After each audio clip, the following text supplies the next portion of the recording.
ಧರ್ಮಸ್ಥಳ ಪ್ರಕರಣದಲ್ಲಿ ಸಾಕಷ್ಟು ವಿಷಯಗಳು ಈಗ ಬೆಳಕಿಗೆ ಬಂದಿರುವಂಥದ್ದು.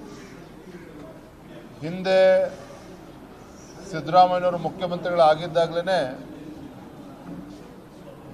ಏಕಾಏಕಿ SITಗೆ ಆದೇಶ ಮಾಡಿದಾಗಲೇ ಸಾಕಷ್ಟು ಅನುಮಾನಗಳಿಗೂ ಕೂಡ ಎಡೆ ಮಾಡಿಕೊಟ್ಟಿತ್ತು.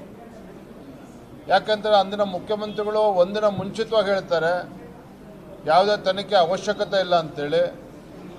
ಆದರೆ ಮಾರನೇ ದಿನವೇ ಏನು ಕೆಲವು ಪಟಭದ್ರ ಹಿತಾಸಕ್ತಿಗಳು ಮುಖ್ಯಮಂತ್ರಿಗಳನ್ನು ಅವರ ಸ್ವಗೃಹದಲ್ಲಿ ಭೇಟಿ ಮಾಡಿದ ನಂತರದಲ್ಲಿ ಮುಖ್ಯಮಂತ್ರಿಗಳೇ SITಗೆ ಆದೇಶ ಮಾಡಿರುವಂಥದ್ದು ಕೂಡ ನಾವು ನೋಡಿದ್ದೇವೆ. ಇದು ಮೇಲ್ನೋಟಕ್ಕೆ ಗೊತ್ತಾಗ್ತದೆ. ನಾವು ಅವತ್ತು ಕೂಡ ನಾವು ಹೇಳಿದ್ವಿ, ಭಾರತೀಯ ಜನತಾ ಪಾರ್ಟಿ ಧರ್ಮಸ್ಥಳ ಚಲೋ ಒಂದು ಬೃಹತ್ ಪ್ರತಿಭಟನೆಯನ್ನು ಕೂಡ ನಾವು ಹಮ್ಮಿಕೊಂಡಿದ್ವಿ. ಇದು ಬಹಳ ದೊಡ್ಡ ಷಡ್ಯಂತ್ರ. ಧರ್ಮಸ್ಥಳ ಮಂಜುನಾಥೇಶ್ವರನ ಸನ್ನಿಧಿಯಲ್ಲಿ ಒಂದು ಕಳಂಕ ತರುವಂಥ ಒಂದು ಷಡ್ಯಂತ್ರ ನಡೆದಿತ್ತು. ಹಿಂದೂಗಳ ಒಂದು ಧಾರ್ಮಿಕ ಶ್ರದ್ಧೆಗೆ ಒಂದು ಕೊಡಲಿ ಪೆಟ್ಟನ್ನು ಕೊಡ್ತಕ್ಕಂಥ ಷಡ್ಯಂತ್ರ ನಡೆದಿತ್ತು.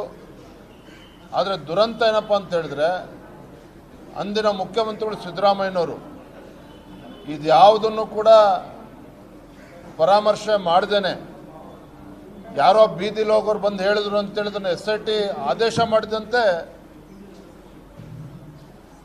ಸರಿಯಾದ ನಿರ್ಧಾರ ಆಗಿರಲಿಲ್ಲ ಅಂದಿನ ಕಾಂಗ್ರೆಸ್ ಸರ್ಕಾರದ್ದು.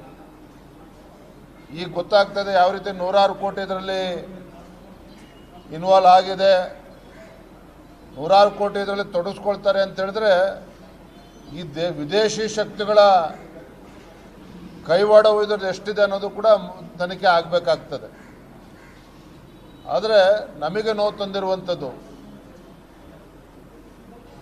ಕಾಂಗ್ರೆಸ್ ಸರ್ಕಾರ ಇಂಥ ಷಡ್ಯಂತ್ರಗಳಿಗೆ ಶಕ್ತಿ ತುಂಬುವಂಥ ಕೆಲಸ ಮಾಡಿದ್ರಲ್ಲ, ಇದು ನಾಡಿನ ದುರಂತ. ಇದು ಅದು ಇವೆಲ್ಲವೂ ಕೂಡ ಯಾರ್ಯಾರು ಇದರಿಂದ ಇದ್ದರು, ಯಾರ್ಯಾರು ಇದಕ್ಕೆ ಹಣ ಬಂಡವಾಳವನ್ನು ಹಾಕಿದ್ರು, ಯಾಕೆ ಅಂದಿನ ಮುಖ್ಯಮಂತ್ರಿಗಳು ಕಣ್ಮುಚ್ಕೊಂಡು ಇದಕ್ಕೆ SIT ಕೊಟ್ಟರು, ಇವೆಲ್ಲವೂ ಕೂಡ ಸತ್ಯಾಸತ್ಯತೆ ಹೊರಗೆ ಬರಬೇಕು ಅನ್ನೋದು ನಾಡಿನ ಜನರ, ಹಿಂದೂಗಳ ಒಂದು ಅಪೇಕ್ಷೆ.